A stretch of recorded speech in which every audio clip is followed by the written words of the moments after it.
Because Bush and Clinton are controlled by the same network. Blair, Brown, all of them are controlled by the same network, and so they work to a common aim. And these people are far more frightened of the network than they are of public opinion, which is why Blair went massively against public opinion and caused himself enormous grief in terms of his popularity, because that was more acceptable to him than going against the network. They say that Blair was a puppet of George Bush.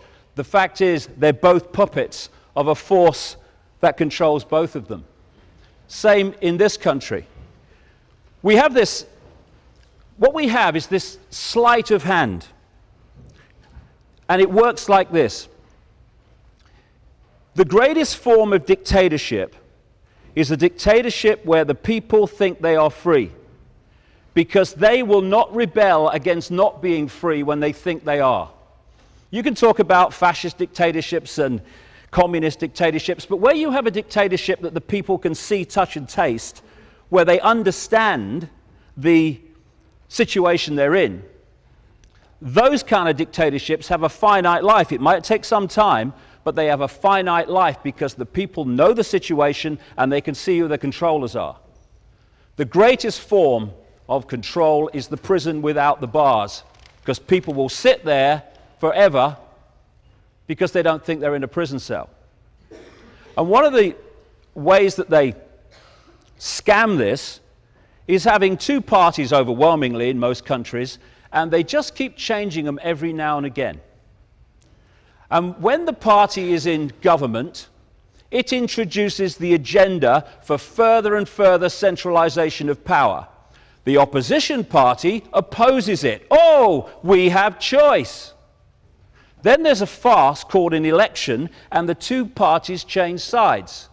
Now the party that was opposing centralization of power is in government, it's introducing it. The party that was introducing it in power is now opposing it. Oh, we have choice.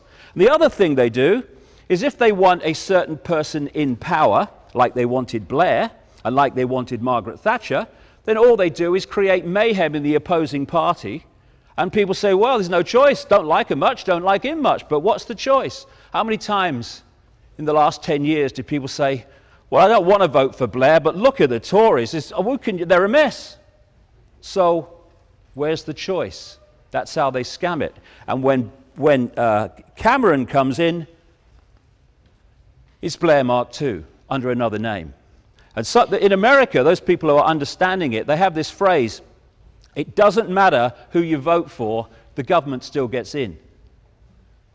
And when the government gets in, the agenda for centralization of power gets in. Politics may not be the oldest profession, but the results are the same, for the reason I'm talking about. Now, this is all possible because we have allowed ourselves, as human beings, to become a herd of unthinking sheep. We've been manipulated to be so, and only by acquiescing to it is it possible for the few to control the many.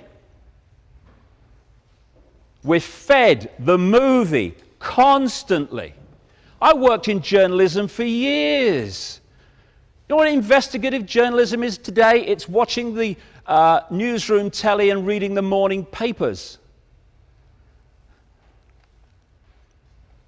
This is what so many humans have allowed themselves to become. And when we do, when we acquiesce to the herd mentality, then the few can control the many, and it's happening on a bigger and bigger scale. I hear people, you know, they get caught in this movie about, oh, well, are we going to vote for him? And do you think it's going to, and what about Clinton? And what about Obama? And what about Brown? Do you think you vote for him? What's his policy on this? And it's like, deep breath, take a step back, look at it again. Oh, it's a piece of shit. Yeah, exactly. That's all it is. That's all it is. And when you start to realize that, the pennies start to drop, and you see that what is apparently you thought before, random events are actually coldly, calculatedly connected to lead us down this road to Orwell's state. Oscar Wilde said, most people are other people. Their thoughts are someone else's opinions, their lives are mimicry, their passions are quotation. All the time we are repeating and seeing repeated what other people have said. And you hear things like, everyone knows that, mate. Well, I don't know that, so there's one less than everyone. We've made a start. How did you know that? Oh, well, I heard a so-and-so told me. Repeating, repeating, repeating. Repeaters. And we repeated ourselves into a state of total acquiescence to the movie version of reality in vast numbers of people. We have teacher repeaters who take what they've learned at teacher training college or whatever, they take what they're told to teach in the curriculum, and they teach it, repeating, repeating, repeating. All over society, it's just repeaters. How do you know that? Well, it says that in this book. Well, how does he know that? Doctor repeaters, repeating what the drug reps have told them. Repeating what the medical schools have told them.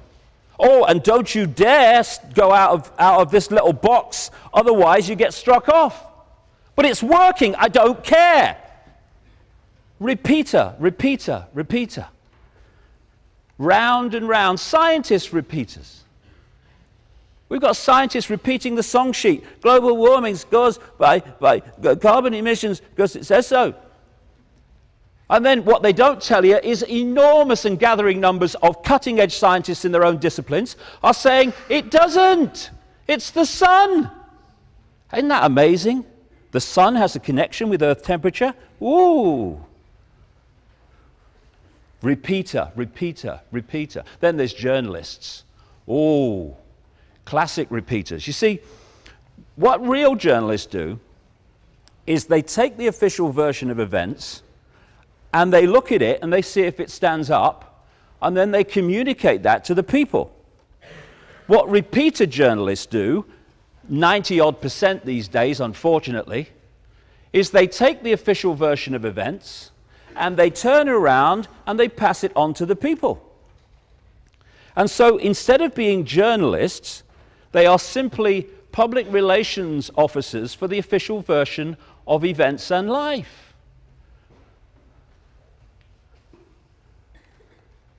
And then there's politician repeaters.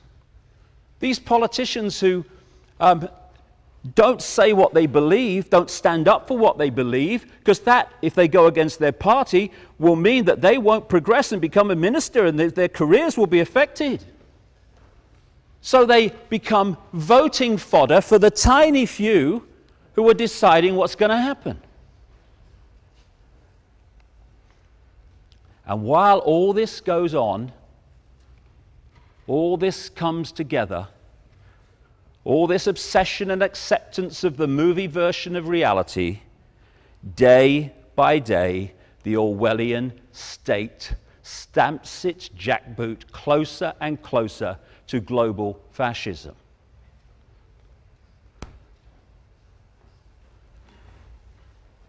H.L. Mencken again said, the most dangerous man to any government is the man who is able to think things out for himself. Almost inevitably, he comes to the conclusion that the government he lives under is dishonest, insane, and intolerable. Why is that? Because governments are not there to serve people. They are there to control people and direct people down a certain agenda road. And once you appreciate that that's what the relationship is between government and people, control, what is happening today begins to make more and more sense when you connect the dots. We have the movie version of events, which hear on the television news and in the newspapers and stuff. And then we have the secret agenda behind the scenes, which is obscured and covered by the movie version of events. And without puppet people it could not be possible. Follow the white rabbit. Believe what you're told to believe. Think that war is peace, even if you can't spell. That you're a moron if you're against slaughtering the innocent. And as Orwell said, believe that war is peace, freedom is slavery, and ignorance is strength. And amazing things are allowed to happen by the vast majority, by the very few. You can pepper bomb cities of civilians and get away with it.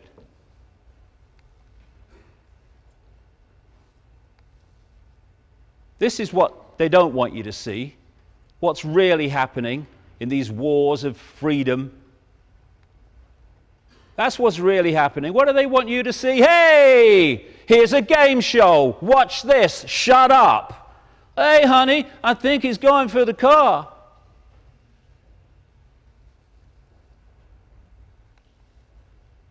Liberation. This is what they don't want you to see about what's really happening. Instead, let's have a moral debate about Janet Jackson's breast at the Super Bowl. I'm morally outraged that this should happen. There was a moral outrage across America when this happened at the Super Bowl a couple of years ago or so. Where's the moral outrage? Where's the real immorality? This is what depleted uranium does to Iraqi kids. But never mind, hey, Jerry Springer's on. Hey, we've got some boneheads here being manipulated to have a fight on live television. Hey, honey, he's going to hit him. It's a mind game.